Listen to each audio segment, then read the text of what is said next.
Assalamualaikum warahmatullahi wabarakatuh.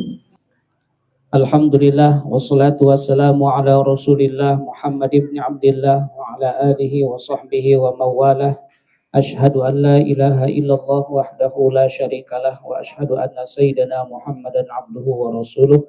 Allahumma sholli ala sayyidina Muhammad al-Fatih lima ughliq wal khatim lima sabaq nasiril haq bil haq wal hadi ila Siratikal mustaqim wa ala alihi wa sahbihi haqqa qadrihi wa miqdarihil azim.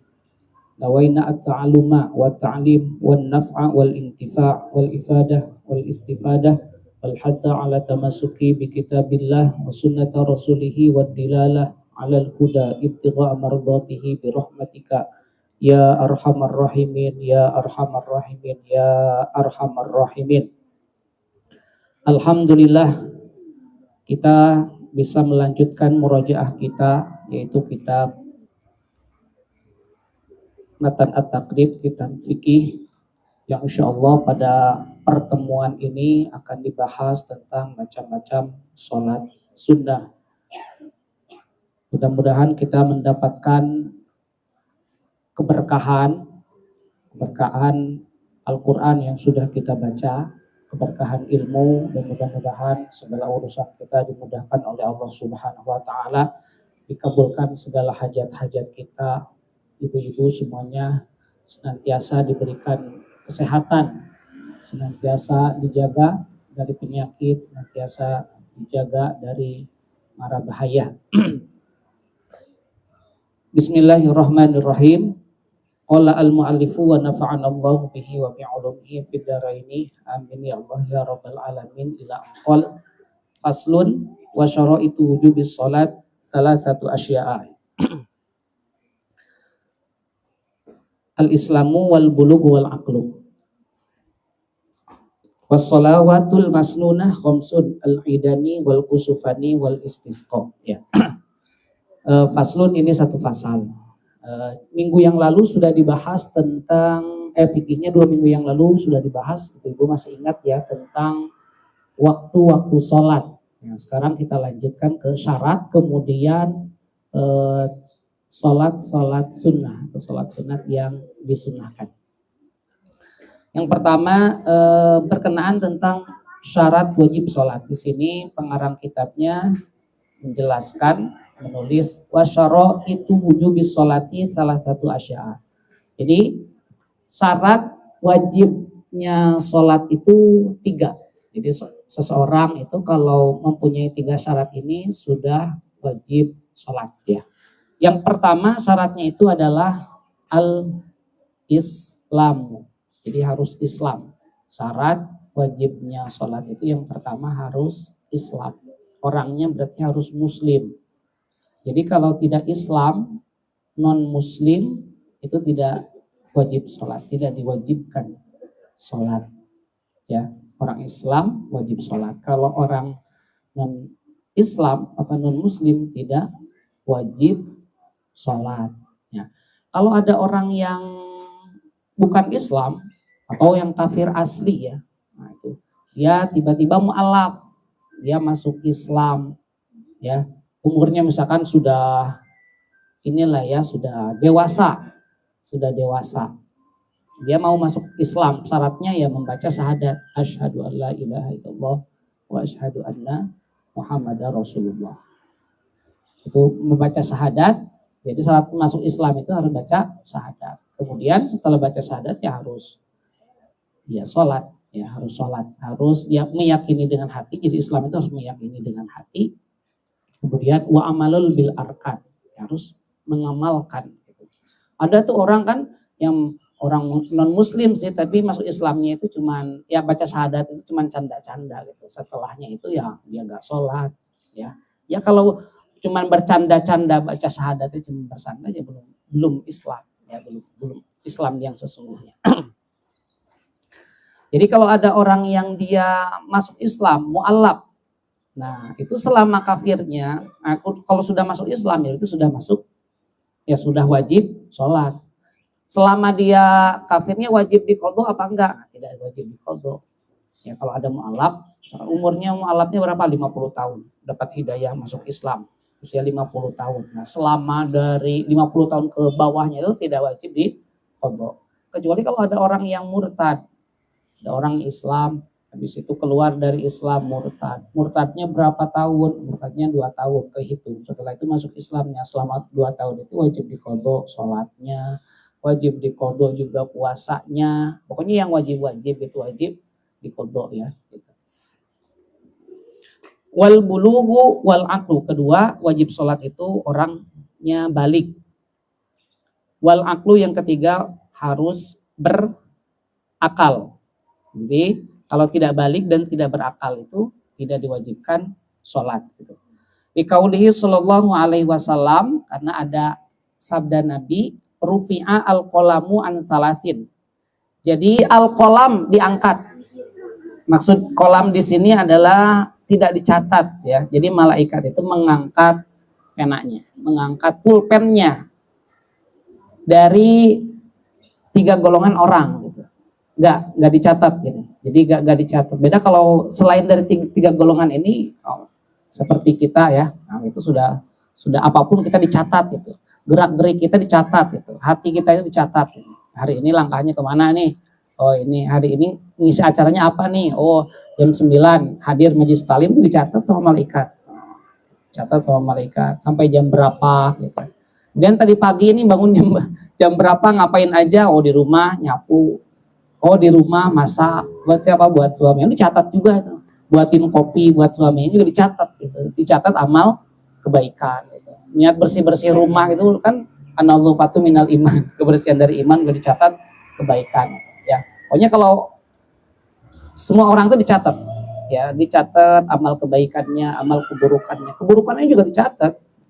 Keburukannya juga dicatat. Ada orang misalnya berbuat zalim gitu, ambil sendal orang, nah itu udah dicatat sama malaikat. Kecuali ada 3 golongan yang enggak dicatat ini. Rufi'a al-qalamu an thalathin. Malaikat ini mengangkat pulpennya atau kolamnya atau penanya 3 golongan. Siapa golongan yang pertama? An-naim hatta yastaiqidho, orang yang tidur sampai dia terbangun. Jadi kalau nggak tidur mah berbuat apapun itu nggak berdosa, nggak dicatat. Ya tidur kan hilang akalnya. Salah satu orang yang hilang akal itu orang yang tidur. Gitu. Tidur itu ibadah kalau diniatkan ibadah. Para ulama itu kalau sebelum tidur itu ya mereka itu orang-orang soleh meniatkan diri ya supaya nanti kuat ya. Besok aktivitas itu segar bugar gitu ya. Segar bugar gitu. Nah, itu tidur. Yang pertama orang tidur hatta yastaiqidho, sampai dia bangun. Nah, kalau sudah bangun dari tidur, nah itu sudah matanya dibuka gitu. Baca doa. Nah, mulai dari situ dulu sudah diperhatikan malaikat. Diperhatikan gerak-geriknya, diperhatikan hatinya, diperhatikan semuanya dilihat. Semuanya dilihat ya, nanti dicatat amalan kebaikan dan keburukannya. Yang pertama orang tidur itu. Kenapa gak dicatat? Karena ya gak ada akal tuh orang tidur itu. Gak ada akal. Wa anis sobi hatta yahtalim, yang kedua yang tidak akan dicatat itu anak kecil sampai dia balik. Sobi sampai dia balik. Itu pokoknya anak kecil mau kata-katanya itu kasar misalkan. Ya kata-katanya itu buruk atau ngelakuin apa saja ya, belum ada akalnya sampai dia balik. Kalau sudah balik ya sudah mulai dicatat. Anak kecil belum puasa ya belum dicatat. Anak kecil belum sholat ya belum dicatat. Tapi ya harus diajarkan. Muru auladakum bisolah ingda sab'in. Ajarkan anak-anak, perintahkan anak-anak sholat ketika umurnya itu 7 tahun. Memang ada apa dengan umur 7 tahun ya? 7 tahun itu 7 tahun ke atas itu memang usia-usia mengikuti. Muru itu maksudnya perintahkan, contohkan, ajaklah anak-anak gitu ya. Anak-anak hal-hal kebaikan gitu, biar nanti mencontoh. Usia 7 tahun ke atas itu usia mencontoh. Wa anil majnun hatta yaqila. Dan yang ketiga ini orang gila. Orang gila sampai berakal, sampai normal. Orang gila di jalan misalkan. Oh, gak pakai baju. Nah, itu juga gak dicatat gitu. Udah biarin, gak usah bilang, kenapa ini gak pakai baju gitu kan. Nah, gak bakalan sadar kan, namanya juga orang gila. Namanya orang gila. Akhrajahu Abu Daud wa Tirmidzi wa qala hadisun hasan wa dalil ada wujub fi haqqil haid wa qasiyah min haid. Ya. Jadi syarat salat itu, syarat wajib salat itu yang pertama Islam, yang kedua balik, yang ketiga berakal. Jadi kalau kita sudah memenuhi 3 yang itu sudah wajib salat, Islam, balik dan berakal. Salat yang disunahkan itu ada 5. Salat yang disunahkan ada 5. Yang al-idani yang pertama salat 2 Id. Salat 2 hari raya. Salat yang adanya itu di hari raya. Yang pertama hari raya Idul Fitri, salat Idul Fitri. Yang kedua salat Idul Adha. Salat Idul Adha di hari raya Idul Adha. Kata para ulama, salat sunnah yang paling utama itu salat Idul Fitri dan Idul Adha. Maksudnya salat utama itu salat yang dianjurkan untuk berjamaah. Ini yang 3 ini, ada 3 di sini. Yang pertama Idul Fitri dan Idul Adha. Wal kusufani yang kedua salat 2 gerhana. Gerhana bulan dan gerhana matahari. Kalau Idul Fitri, Idul Adha semuanya sudah ngalamin pasti ya. Gitu. Orang yang nggak puasa aja tuh ikut, orang yang di bulan Ramadan nggak pernah tarawih juga kalau Idul Fitri, Idul Adha ikut. Gitu. Supaya ada kan, kalau ada di media-media sosial nggak pernah sholat kecuali Idul Fitri aja, ada nggak pernah sholat kecuali Idul Adha aja kan, banyak yang di podcast itu ya. Nah, itu kalau Idul Fitri, Idul Adha mereka semangat, yang biasanya nggak sholat juga ya. Ini maksudnya ya saking ininya, saking ternyata selain dari agung keutamaannya juga orang-orang sudah pada kenal gitu Idul Fitri, Idul Adha. Wal kusufani yang kedua adalah sholat 2 gerhana. Kusufani sholat 2 gerhana. Ada gerhana bulan di malam hari. Gerhana matahari nah itu biasanya di siang hari. Gerhana matahari itu di siang hari, disunahkan untuk bacaannya sir ya. Kalau gerhana bulan itu di malam hari, disunahkan bacaannya jahar. Tapi ya sekarang para ulama juga membolehkan untuk dilaksanakannya itu sholat gerhana matahari secara jahar, maksudnya disuarakan itu. Dan disunahkan berjamaah. Disunahkan berjamaah sholat gerhana matahari dan gerhana bulan. Wal istisqa yang ketiga adalah sholat istisqa. Nah itu ya. 5 itu yang pertama sholat Idul Fitri, Idul Adha 2, sholat gerhana matahari, gerhana bulan, gerhana matahari, jadi 4. Wal istisqa, kemudian sholat istisqa. Sholat istisqa, sholat meminta hujan. Sholat meminta hujan. Kalau dalam keadaan paceklik, kalau dalam keadaan paceklik, maksudnya tidak lama tidak turun hujan, itu disunahkan untuk sholat istisqa, artinya sholat meminta hujan. Jumlah rakaatnya 2 rakaat. Jadi ya, pelaksanaannya hampir sama dengan Jumat. Jadi khutbah dulu, ya ketika itu setelah khutbah baru sholat. Sholat namanya sholat istisqa. Nah, muraduhu bil masnuna allati tusannu laha al jamaah. Jadi yang dimaksud sunnah yang 5 ini adalah yang dianjurkan, yang disunnahkan pelaksanaannya itu berjamaah, secara berjamaah, ya berjamaah. Paling dapatnya itu ya dengan 2 orang. 2 orang bisa, ya paling sedikit, itu hasolah paling sedikit itu. Kemudian berikutnya wasunnanu at-tabi'atu lil faraidi.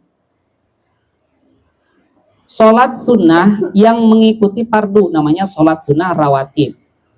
Sab'a asyrata rakaatan, jumlahnya itu ada 17. Jadi ada sholat sunnah yang mengikuti fardu, itu jumlahnya ada 17. Kalau kata Imamul Haddad, yakuna yanbaghi ayyakuna laka wirdun min sholatin nafli. Dianjurkan kita semuanya itu memiliki kebiasaan ya sholat sunnah sebagai tambahan dari kesunahan-kesunahan yang lainnya. Ya bisa ditentukan mau sholat sunnah apa yang menjadi wirid kita ini. Tu'ayyinu lahu waqtan. Ya ada di tatbik titikil mudawamah, ya sesuai dengan kemampuan kita, yang penting rutin ya, sesuai kemampuan kita, yang penting rutin bisa dilaksanakan ya, kapan semampunya kita gitu. Karena disunahkan dalam beribadah itu namanya sedang-sedang gitu. Wa alaika bil qasdi wa luzumil wasat min kulli amr. Kita disunnahkan, dianjurkan dalam setiap apapun kebaikan itu ya bil qasdi, ya sedang-sedang aja gitu. Karena ibadah mah tidak jangan terlalu ya kita memberatkan kita, justru yang sedang-sedang aja gitu. Waluzumul wasat, ya yang pertengahan, ambil yang pertengahan, min kulli amr. Yang pentingnya itu kan mudawamah. Wa qad kana minas salaf as-salih, dulu itu para ulama-ulama soleh itu rahimahullahu taala, man wirduhu fil yaum wal laila al faraqatin, ada kebiasaan salat sunnah dalam sehari semalam itu 1000 rakaat. Ada ulama-ulama salaf dulu sehari semalam 1000 rakaat. Nah, kita dalam sehari semalam berapa rakaat salat sunnahnya? Ya, salat sunnahnya berapa? Duha ya 2 rakaat. Ya. Sebelum duhur berapa rakaat? Setelah duhur berapa rakaat? Itu kan salat sunnah itu sebagai tambahan derajat, tambahan nilai gitu ya. Mithlul Imam Ali ibnul Husain radhiyallahu anhuma, seperti Imam Ali ibnul Husain. Ali ibnul Husain. Siapa itu Ali ibnul Husain? Ali, namanya Ali, ayahnya ibnul Husain. Nama ayahnya Husain, Ali juga. Ali berarti Ali ibn Husain itu cucunya Sayyidina Ali bin Abi Thalib. Ali bin Abi Thalib punya putra namanya Husain. Punya putra lagi namanya Ali. Itu punya kebiasaan sholat dalam sehari semalam 1000 rakaat. Itu 1000 rakaat. Wa minhum man wirduhu khamsumiyati rakaatan. Ya, di antara mereka ulama salaf itu ada yang kebiasaan sholat itu dalam sehari semalam 500 rakaat. Wa minhum man wirduhu salasumiyati rakaatin, dan ada juga yang kebiasaannya 300 rakaat ila ghairi dzalik ya. 17 rakaat. Apa saja? Rakaatul fajri, yang pertama 2 rakaat fajar. 2 rakaat sebelum subuh, namanya 2 rakaat sebelum subuh. Rakaatul fajri 2 rakaat sebelum subuh. Nah ya, kata Nabi, Rakaatul fajri khairun minad dunya wa ma fiha. 2 rakaat salat fajar. 2 rakaat. 2 rakaat itu ya simple ya. Sedikit, tidak berat. Cuman melaksanakannya jauh berat itu. Rakaatul fajri khairun minad dunya wa ma fiha.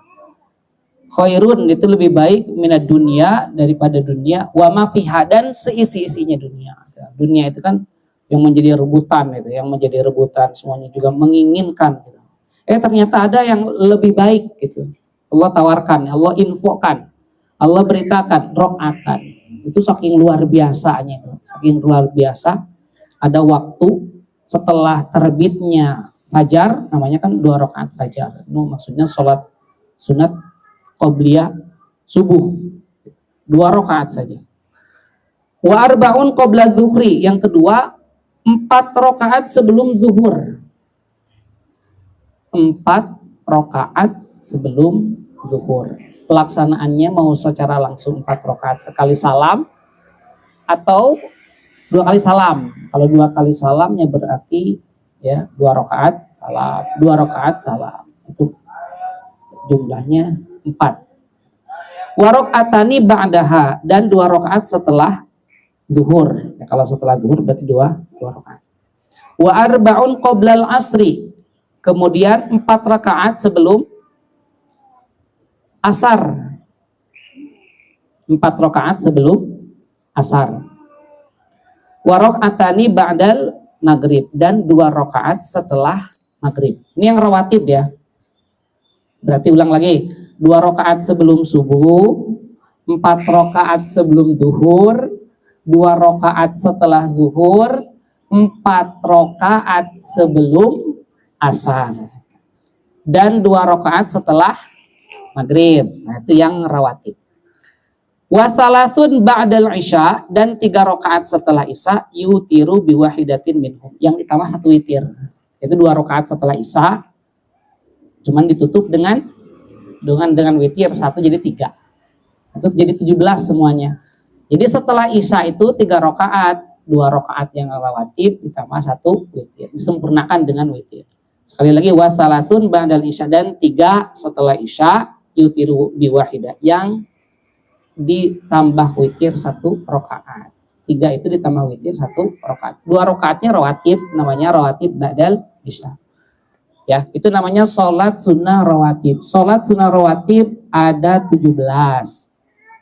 Ya, sholat sunnah rawatib ada 17. 2 rakaat sebelum subuh, 4 rakaat sebelum duhur, 2 rakaat setelah duhur, 4 rakaat sebelum asar, 2 rakaat setelah maghrib, dan 2 rakaat tambah 1, jadi 3 rakaat setelah isya. Yaitu salat, namanya salat rawatib, ya, salat rawatib. Itu tambahan.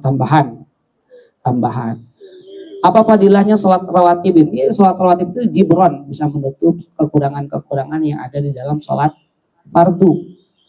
Ya, salat fardu ini ada kekurangan enggak, kita misalnya kurang apa gitu, kurang khusyuk, takutnya salat fardunya ini kurang khusyuk, takutnya salat fardunya ini banyak ngelamun, takutnya salat fardunya ini banyak taksir, ya gitu.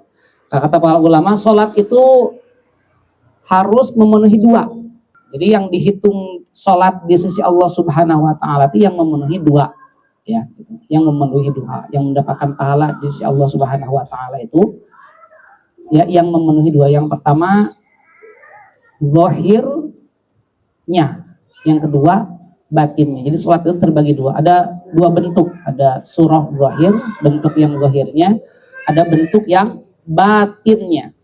Nah, batin. Surah zahir itu seperti apa? Yang dimaksud zahir di sini adalah pelaksanaan rukun-rukun sholatnya dan juga adab-adab zahirnya, adabnya yang tampak atau yang terlihat. Ya, seperti berdiri, sholat kan berdiri. Kemudian bacaan Fatihah juga baca gak baca sih, tapi baca aja ternyata gak khusyuk. Itu tuh masih zahir itu. Sholat itu ya, mulai dari niat. Pokoknya sholat itu wajib niat. Ya, hakikat niat itu ya untuk Allah Subhanahu wa taala. Berdiri, bacaan, kemudian rukunya, kemudian sujudnya, kemudian bacaan tasbihnya. Ya, intinya perbuatan, segala perbuatan itu yang bentuk zahir, yang tampak. Jadi sholat itu ada yang tampak, ada yang terlihat, itu yang dikerjakan oleh gerakan badan dan juga yang diucapkan. Nah, kalau yang batinnya itu yaitu hati itu ya. Hati. Wa ma haqiqatuha, adapun hakikatnya ataupun yang batinnya itu fahiya al-hudur ma'allah. Jadi sholat itu harus hadir. Hatinya itu harus hadir ya kepada Allah Subhanahu wa taala. Wa ikhlasunnya wal qasdulillah. Bermaksud hanya untuk Allah Subhanahu wa taala. Wa ikhlasunnya itu ya itu. Kalau misalkan sholatnya itu ya diusahakan sholat itu mulai dari awal sampai akhir hatinya hadir. Hatinya hadir itu maksudnya tidak kemana-mana. Jadi ya lurus tujuannya itu. Lurus, istiqomah, lurus. Gitu. Jangan hatinya itu kemana-mana. Dikit-dikit ingetin besok masak apa gitu ya. Nanti mikirin, aduh besok mau pergi arisan, bajunya yang mana ya? yang coklat, apa yang merah, apa yang biru. Nah itu kan, itu nggak hadir kan, itu kan nggak hadir. Jadi usahakan ya hadir. Cara hati supaya hadir gimana? Ya setiap bacaan itu fokus, setiap bacaan itu fokus. Jadi apa yang kita baca itu ya kita baca. Kalau kita nggak tahu artinya, yang penting kita nggak mikirin apa. Gitu. Yang penting kita fokus dalam keadaan sholat. Makanya banyak tuh sholat yang lupa itu ya karena ketidakhadiran. Gitu ya.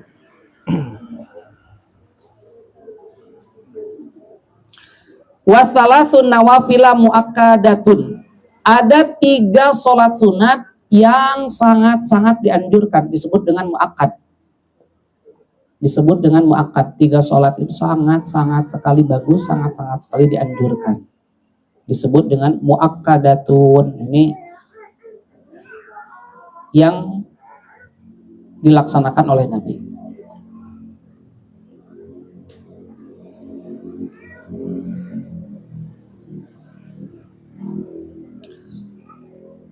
Sholatul laili yang pertama adalah sholat di malam hari.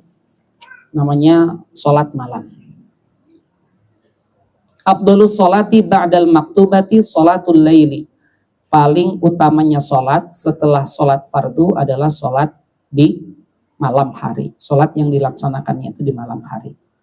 Jadi maksud malam ini terhitung ya setelah ghurubus syamsi sampai tulu'ul fajri. Sholat sunnah yang dilaksanakan di malam hari, pokoknya sholat sunnah yang dilaksanakan di malam hari, yang dimaksud dengan malam hari ini mulai dari ghurubus syamsi sampai terbitnya fajar, gitu, sampai terbitnya fajar itu sholat sunnah yang dilaksanakan di malam hari. Disebut dengan sholatul lail, sholat di malam hari. Wa qala alaihi salatu wassalam fadlu sholatil lail ala sholatin nahar kafadli shadaqati sirri alal alaniyah. Jadi keutamaannya sholat di malam hari, sholat sunnah di malam hari daripada sholat di siang hari seperti keutamaannya sedekah secara rahasia atas sedekah secara terang-terangan. Jadi sedekah itu kan bisa 2 cara, bisa sedekah terang-terangan, bisa sedekah secara sembunyi-sembunyi. Gitu. Lebih utama mana? Sedekah secara sembunyi-sembunyi. Apa bandingannya kata para ulama? Wa qad waroda anna shadaqata sirri tudha'af ala shadaqatil alaniyah bisab'ina dhifan. Jadi sedekah secara tertutup, secara sembunyi-sembunyi, gitu. Gak diketahui orang, dia sedekah sembunyi-sembunyi sedekahnya. Itu dilipat gandakannya itu sampai 70 lipat daripada sedekah secara terang-terangan. Boleh sedekah secara terang-terangan, boleh sedekah secara tersembunyi. In tukhfu shadaqati fa ni'mahi wa in tukhtuhal fuqara fa huwa khairul lakum. Bisa terang-terangan sedekah itu ya, bisa juga secara tersembunyi. Tersembunyi bandingannya itu 70 kali lipat dibanding sedekah secara terang-terangan. Kecuali memang sedekah secara terang-terangan itu dengan niat supaya diikuti sama orang ya. Karena kalau orang nggak terang-terangan gitu, nggak ada yang sedekah. Udah ini gitu, ngasih contoh, nah, itu ya. Niatnya itu ngasih contoh supaya bukan karena riya, gitu. bukan karena ingin dapat pujian. Gitu. Nah, itu pahalanya, ya ada pahalanya dari kebaikan memberikan contohnya. Wa qala alaihi salatu wassalam alaikum bi qiyamil lail fa innahu da'bus sholihin. Dianjurkan untuk sholat di malam hari, karena sholat di malam hari itu adalah da'bus sholihin. Jadi kebiasaan baik orang-orang soleh. Kalau kita ingin mengikuti kebiasaan baik orang-orang soleh terdahulu, ya, jadi sholat di malam hari. Kapan waktunya? Yang penting di malam hari aja. Kecuali kalau mau kapan yang paling utamanya, yang paling utama, gitu ya. Sepertiga malam.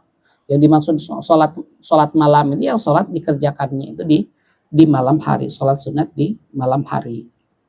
Kebiasaannya orang-orang soleh, kebiasaannya Nabi, kebiasaannya para sahabat, kebiasaannya para tabi'in, kebiasaan aulia Allah, kekasih Allah. Wa muqarribatul lakum ila rabbikum. Jadi wa muqarribatul lakum, untuk mendekatkan kita ila rabbikum, kepada Tuhan kita. Untuk mendekatkan kita, kalau kita ingin dekat dengan Allah Subhanahu wa taala adalah qiyamul lail. Ya. Supaya dekat. Makanya orang-orang yang biasa sholat malam itu ya tenang gitu hati-hati. Ya karena senantiasa dekat dengan Allah Subhanahu wa taala. Gak jauh, gak ngerasa jauh, ya ngerasa dekat. Wa mukaffiratun lisayyi'at, salat di malam hari juga bisa menghapus kesalahan-kesalahan, menghapus kesalahan-kesalahan, menghapus dosa-dosa. Gitu ya. Wa manhatun anil itsmi, dan juga selain menghapus juga mencegah, benteng dari keburukan-keburukan, benteng-benteng. Kalau yang tadi, yang sudah keburukan-keburukan dulu yang pernah dilakukan ya dengan sholat qiyamul lail, dengan sholat qiyamul lail ini bisa dihapus. Ya, yang ada potensi nanti nih melakukan keburukan ya, ternyata qiyamul lail jadi terhalang, jadi tercegah. Gitu. Makanya sholat malam bagian daripada benteng dari keburukan. Mutoridatun lidai anil jasad, dan juga ya mencegah lidai dari penyakit anil jasad yang ada di dalam jasad. Intinya ini masalah fisik ya. Ternyata sholat qiyamul lail ini berdasarkan hadis Nabi juga bisa menyehatkan gitu, bisa menyehatkan jasad, bisa menyehatkan fisik gitu ya. Nah itu wa mutoridatun lidda, itu penangkal penyakit gitu. Anil jasad, di dalam jasad kita. Nah, itu sholat qiyamul lail. Di kutubillahi al-munazzala kadzdzaba man idda'a mahabbati fa idza jannahul lail nama anni. Jadi bohong katanya, bohong orang yang mengaku cinta kepada Allah. Ya, jadi ada orang-orang yang, siapa yang cinta kepada Allah? Ya, cinta semuanya. Bisa diuji itu dengan apa? Ya, dengan qiyamul lail. Makanya kalau ada orang yang cinta kepada Allah tapi gak pernah dibangun malam, nah, itu cinta di mulutnya aja gitu, gak di hati. Di sini kadzaba.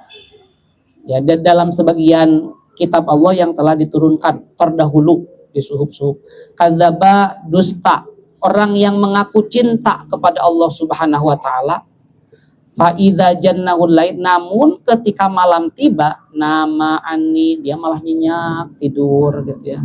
Nyenyak tidur. Ya. Nyenyak tidur di kasurnya. Alaisa kullu muhibbin yuhibbu al-khatwah bihabibi. Ini disindir. Bukankah setiap kekasih ini ya menginginkan ya untuk berdua-duaan gitu, untuk berhalwat, untuk menyendirian dengan kekasihnya. Orang kan biasanya kalau ya sesama kekasih itu pinginnya itu kan ya berdua-duaan. Jadi kalau kita cinta kepada Allah Subhanahu wa taala juga harus ya berdua-duaan dengan Allah Subhanahu wa taala. Berhalwat dengan Allah Subhanahu wa taala. Jumi'al khairu kulluhu fil lail. Jadi dikumpulkan semua kebaikan itu di malam hari. Wa ma aqadat liwaliyin wilayatan illa bil lail, dan tidak diangkat seorang wali menjadi ya wali pilihan Allah kecuali ya di malam hari. Maksudnya itu kebiasaan para wali Allah Subhanahu wa taala. Wa qala Sayyidi Al-Idrus Abdullah bin Abi Bakar, man arada sofa ar-rabbani, barang siapa yang ingin hatinya jernih, fa alaihi bil inkisari fi jawfil lail, maka hendaklah menundukkan, merendahkan dirinya di malam hari, merendahkan dirinya, banyak berdoa di malam hari, bangun malam, sholat, beristighfar di malam hari.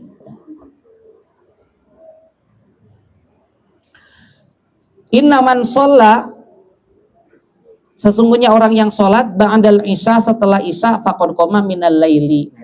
Ada orang yang sholat sunnah ya, setelah isya ya, itu sudah dicatat dia sholat qiyamul lail, sholat sunnah setelah isya. Tadi kan ada tuh 2 rakaat setelah isya ditambah 1 lagi witir ya. Dengan 2 rakaatnya setelah isya itu sudah dihitung qiyamul lail. Jadi orang yang rawatib setelah isya 2 rakaat itu sudah dihitung qiyamul lailnya 2 rakaat. Makanya dianjurkan setelah isya ini ya, tambah 2 rakaat. Kalau gerakannya cepat ya yang penting rukunnya aja terlaksana ya.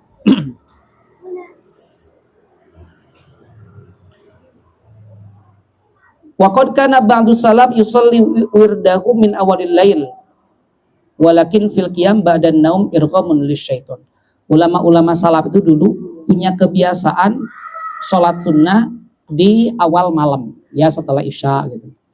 Walakin fil qiyam ba'da naum irghamun lisyaiton. Tapi ada yang lebih dianjurkan lagi, bangun Sholat yang dilaksanakan itu setelah bangun tidur. Nah itu yang irghamun lisyaiton, itu pencegah dari gangguan setan.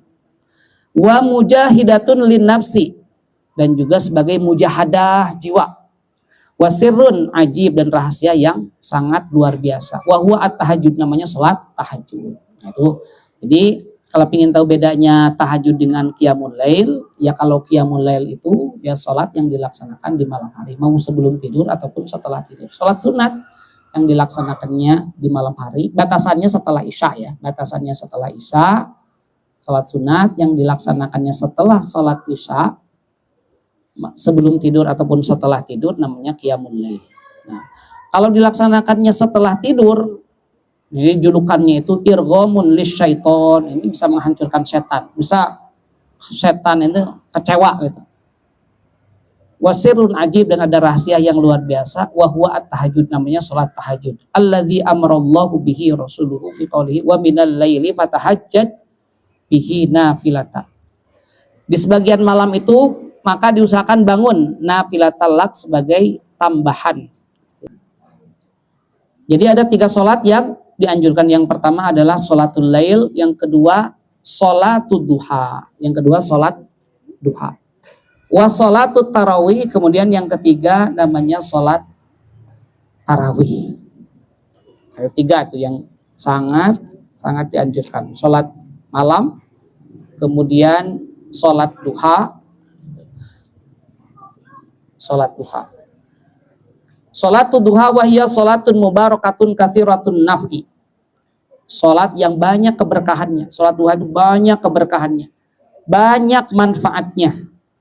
Paling banyaknya berapa? Aktsaruha samanuna rakaatin. Paling banyaknya 8. Sholat duha paling banyaknya 8 rakaat. Menurut satu pendapat 12 rakaat.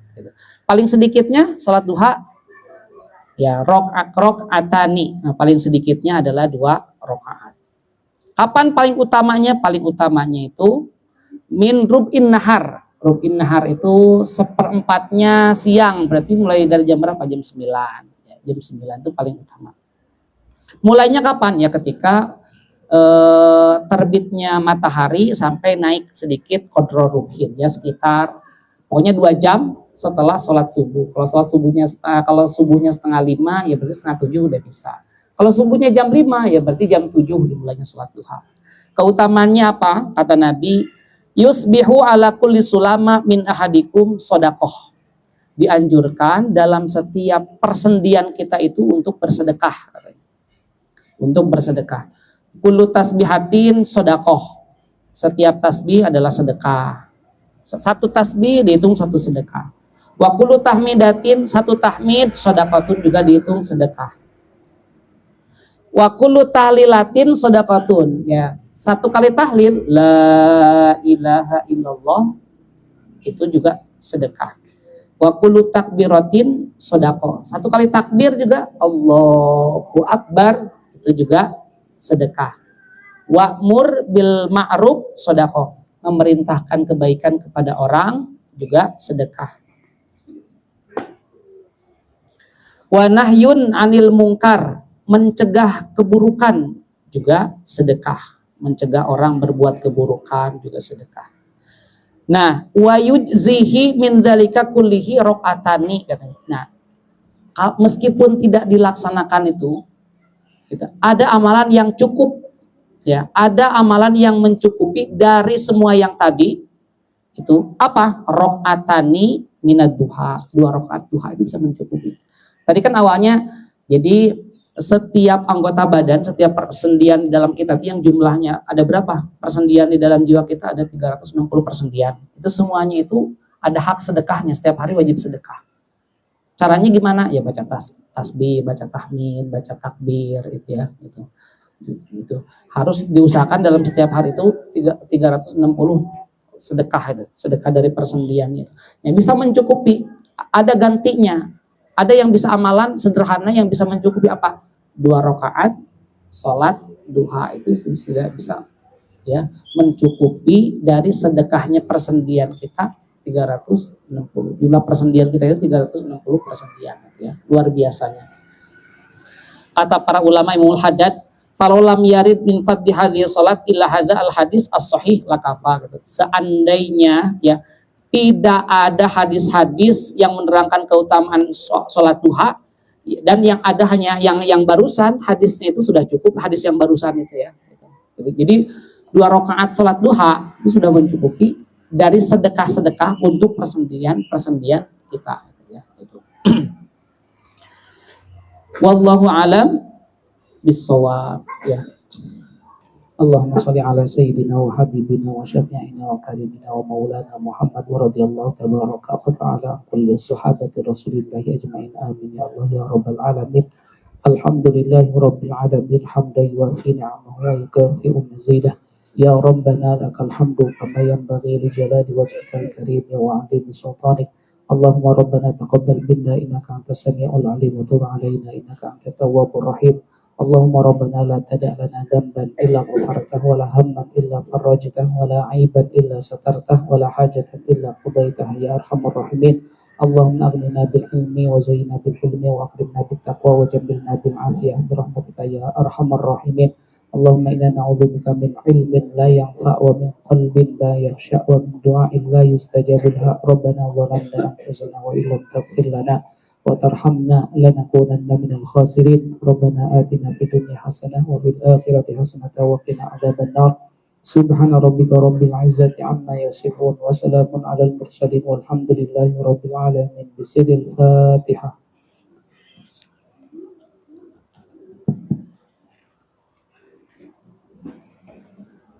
Bismillahirrahmanirrahim. An'amta 'alaihim ghairil maghdubi 'alaihim waladdallin. Alhamdulillahirabbil alamin. Terima kasih semuanya. Sudah bersabar semuanya bersabar. Mohon dimaafkan atas segala kekurangan. Assalamualaikum warahmatullahi wabarakatuh.